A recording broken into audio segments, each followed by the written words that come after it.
चलिए, आज class 10th का गोधूली जो पढ़ा रहे थे उसी का चैप्टर नंबर 4 चलेगा। नाखून क्यों बढ़ते हैं?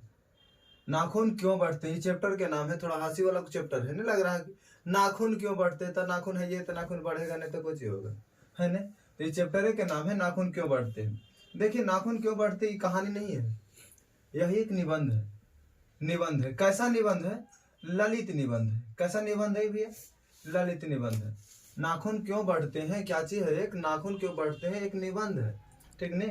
कैसे याद रखेंगे कि नाखून पालिश जैसे लाल होता है और नाखूने में लगाते हैं तो ललित निबंध हो गया। क्या चीज हो गया ये? ललित निबंध। इसको क्या चीज बोलते हैं? नाखून क्यों बढ़ते हैं कैसा निबंध है? ललित निबंध है। तो निबंध है लेकिन ललित निबंध है, ठीक है। इसका लेखक कौन है? नाखून देखो बार बार काटेगा, बार बार काटेगा, हजारों बार बढ़ेगा, तो हजारी प्रसाद द्विवेदी। कौन सा है इनका लेखक? हजारी प्रसाद द्विवेदी। हजारी प्रसाद द्विवेदी। नाखून हजारों बार बढ़ते रहता है, इसीलिए इसको बोलते हैं हजारी प्रसाद द्विवेदी। इसको लिखा, ठीक ने। उनका जन्म जो हुआ था 1917 ईस्वी में, 7 ईस्वी में, 17 बोल दी, 1907 ईस्वी में छपरा में हुआ था। छपरा कहाँ? छपरा बलिया नाम सुने होंगे कि यूपी में है। छपरा और बलिया कहाँ है? यूपी में। इनका जन्म हुआ था 1907 में छपरा बलिया स्थित, छपरा में जो है, छपरा बलिया के करीब है, यूपी राज्य में। इनका निधन हो गया था 1779 ईस्वी में, जो उस समय दिल्ली में थी, ठीक नहीं। ये कुछ पुस्तकें लिखे थे जिनका नाम है अशोक के फूल। अशोक के फूल के नाम सुने होंगे। अशोक के फूल बोलेंगे कि अशोक के फूल तोड़ लिया नाखून से, चलो नाखून के जो लेखक होंगे वही होगा। फिर है कलपता। नाखून से किसी को मतलब छील लेगा तो नहीं, मतलब कोई अथी कर दिया, कहीं कहीं छील खरोच लगा दिया तो कलपते रहता है आदमी। तो बोलता है नाखून बढ़ गया, थोड़ा विचार करो। तो विचार और वितर्क उसी उन्हीं का लेखक है, ठीक ने। नोचेगा तो इसको बोलेंगे बोलेंगे कटुज है एकदम, मतलब जैसे एकदम धर के अथी कर लिया, इसको बोलेंगे कटुज, ठीक है, ठीक है। इसमें विचार का प्रवाह, विचार प्रवाह भी इन्हीं का लेखक है। सबसे इंपॉर्टेंट था अशोक का फूल, ठीक है, अशोक का फूल। फिर है इंपॉर्टेंट अशोक पर्व। अशोक पर्व भी जो है हजारी प्रसाद द्विवेदी का है। जैसे अशोक का फूल तोड़ेंगे नाखून से तोड़ेंगे, ठीक है। नाखून बढ़ा लेगा तो विचार करेगा, एकदम कुटुर रहेगा, उसी वही नाखून का प्रयोग करेगा, ठीक है। चलिए, ज्यादा जो रहेगा फिर नाखून बढ़ल रहेगा तो आत्महत्या कर लेता है। तो आत्मकथा, बाण भट्ट की आत्मकथा, बाण भट्ट की आत्मकथा हजारी प्रसाद द्विवेदी लिखे थे। आत्मकथा समझ में आया कि नहीं। फिर है अनाम दास, ये भी इंपॉर्टेंट है। अनाम दास का, अनाम दास के पोथा, अनाम दास के पोथा सबसे ज्यादा इंपॉर्टेंट ये भी है, अनाम दास के पोथा, ठीक है। सुर साहित्य इन्हीं का लेखक है, इन लोग के ध्यान नहीं दीजिएगा उतना। नाथ संप्रदाय यही लिखे थे। फिर हिंदी साहित्य इन्हीं का लेखक है, हिंदी साहित्य की भूमिका। पृथ्वीराज रासो इन्हीं का लेखन लिखा हुआ है। पत्रिका का संप्रदाय इन्हीं का लिखा हुआ है, संपादक। विश्व भारती इन्हीं का है, जो शांति निकेतन कहते हैं जिसको, ठीक है। ये जो हुआ इनका प्रमुख रचना, इनमें से इंपॉर्टेंट है, आप लोग याद रखिएगा अशोक के फूल याद रखिएगा, ठीक है। उसके बाद आप लोग याद रखिएगा आलोक पर्व, आलोक पर्व। फिर बाण भट्ट की आत्मकथा, ये दोनों याद रखिए। फिर अनाम दास की पोथा, ये याद रखना, ठीक है। फिर ये भी याद रखना पृथ्वीराज रासो, समझ में आया कि नहीं। विश्व भारती जो होता है जिसे शांति निकेतन कहते भी, ठीक है, इन्हीं को लेखक है। इनको जो है अशोक पर्व के लिए एक साहित्य अकादमी पुरस्कार मिला था। कौन सा पर्व के लिए? अशोक पर्व के लिए। इसीलिए जो होता है यह जो होता है, यह इनका जो होता है, यह रचनाएं अधिक महत्वपूर्ण हो जाती है।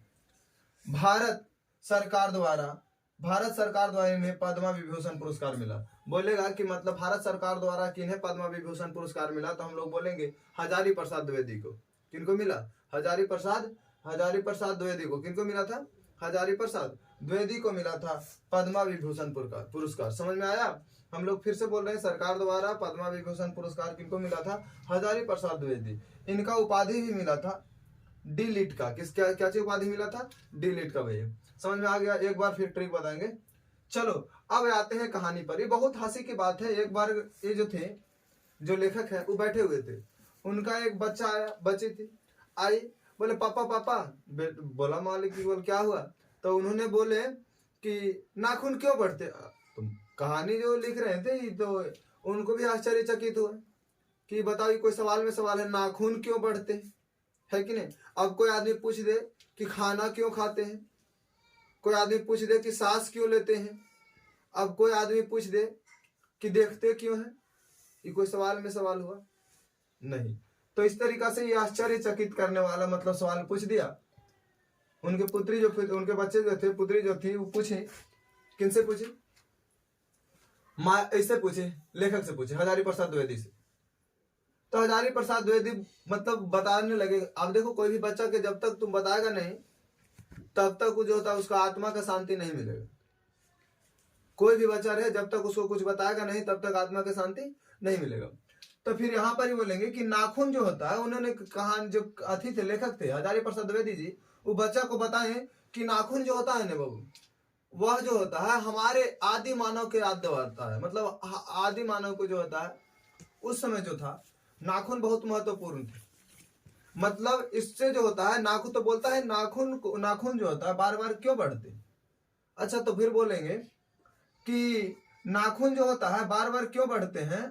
तो इन्होंने बोला कि आदि मानव के समय जो होता था, नाखून को जो है उपयोग में किया जाता था। मतलब मांस मदिरा ये सब खाने पीने में।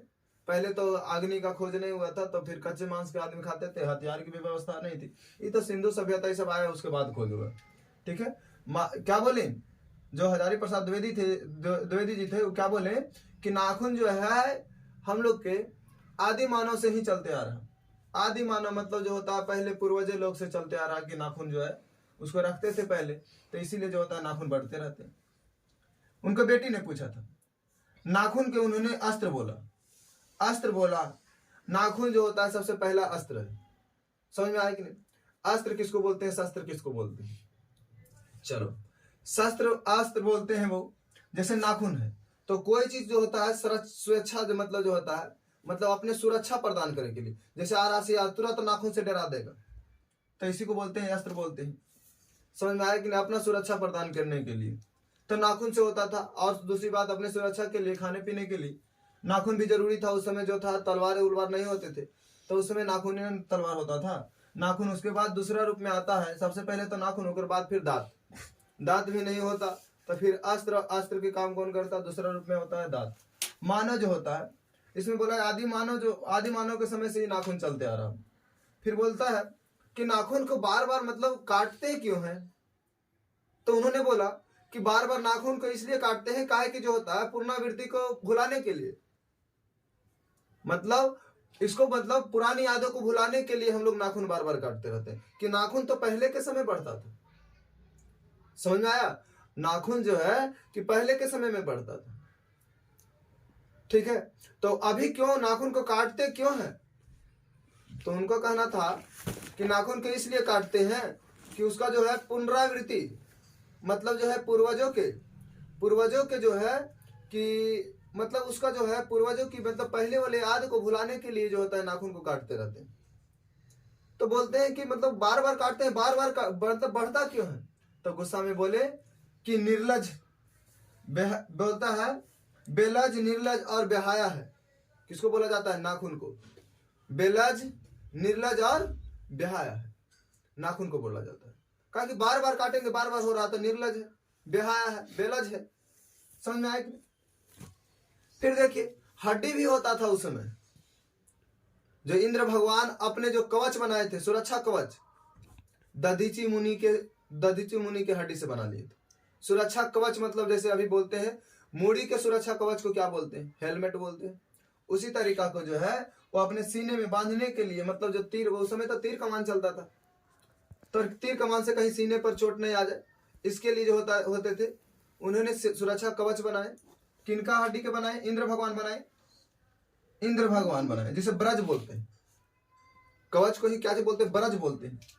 समझ में आया कि नहीं? ब्रज के मतलब पहनावा एकदम अच्छा से रहना चाहिए। ब्रज के मतलब इसको हमको क्या बोलते हैं? अभी जैसे कोई भी प्रधानमंत्री होते हैं तो उनको जो बॉडीगार्ड होता है तो उनको भी सिक्योरिटी दे रहता है ना, तो उसी तरीका से ब्रज होता है, मतलब जो पहन के रहते थे। तो वो किनका हड्डी के बना था? दधीची मुनि के हड्डी से बना हुआ था। ठीक है, दधीची मुनि के हड्डी से बना हुआ। फिर इसका एक चीज और चर्चा इसमें होता है कि सब पुराने अच्छे नहीं होते और सब नए खराब नहीं होते। ये था कहानी। इस कहानी में जो है इन्होंने बोलते हैं कि जैसे कि क्या बोलते हैं कि कुबेर जी के कहना है। समझ में आया कि नहीं? कि सब पुराने अच्छे नहीं होते और सब नए खराब नहीं होते। यही बात कहना था कि मतलब जो पुराना है जरूरी नहीं है कि जो पुराना है वो सब अच्छे हैं और जो नया है वो सब के सब खराब है। जैसे कितना आदमी कहता है कि अभी इसका उम्र कम है, इसको कोई समझदारी वाला मतलब बात नहीं आएगा, वैसा बात नहीं है। कुछ कुछ बच्चा जो होता है समझदारी कम रहता है, समझदारी कुछ कुछ बच्चा को कम रहता है, कुछ कुछ बच्चा को समझदारी अच्छा होती है। तो हर एक चीज में एक न एक चीज अपवाद होते हैं। इस कहानी में इतना ही था। नाखून क्यों बढ़ते हैं, नाखून क्यों बढ़ते हैं, तो किससे पूछा था, कौन पूछा था? नाखून क्यों बढ़ते हैं मतलब लेखक के पुत्री ने पूछा था, लेखक से पूछा था। याद रखना बाबू। नाखून के बाद जो होता है, नाखून किसका याद दिलाता है? तो आदि मानव के याद दिलाता है। बेलज, बेहाया, बेशरम, निर्लज, इसे किसको कहते हैं? नाखून को बोलते हैं। नाखून क्यों बढ़ते हैं कि लेखक कौन है? हजारी प्रसाद द्विवेदी। हजारी प्रसाद द्विवेदी का जन्म कब हुआ था? 1907 ईस्वी में, छपरा बलिया उत्तर प्रदेश में। उनका प्रमुख पुस्तकें अब जो बोलते हैं वही 3 चीज याद रखना। जैसे सबसे पहले था अशोक का फूल, इंपॉर्टेंट है, ठीक है। दूसरा याद रखना तो नहीं, आलोक पर्व, बन भट्ट की आत्मकथा, अनाम दास की पोथा, पृथ्वीराज रासो, इसको याद रखना। आलोक पर्व के रचना पर उन्हें जो होगा साहित्य अकादमी पुरस्कार मिला था। साहित्य अकादमी पुरस्कार मिला था। भारत सरकार द्वारा उन्हें पद्म विभूषण पुरस्कार भी मिला। बस इस चैप्टर में इतना ही था। अब इसका जो होगा आप लोग ऑब्जेक्टिव मारने की कोशिश कीजिएगा। अगर इतना से फाजिल ऑब्जेक्टिव पूछ लिया तो फिर आप कमेंट बॉक्स में कीजिएगा, ठीक है। बस इतना बड़ा चैप्टर में खूब झंझट दे रहता है, झूठे राम कहानी वो सब फालतू होता है। बाकी इंपॉर्टेंट चीज इतना ही था, ठीक है। अब वीडियो के यही जो होता है, वीडियो समाप्त होता है। अगर जो कहानी समझ में अच्छा से आया तो चैनल को सब्सक्राइब कीजिए और कमेंट कीजिए। धन्यवाद।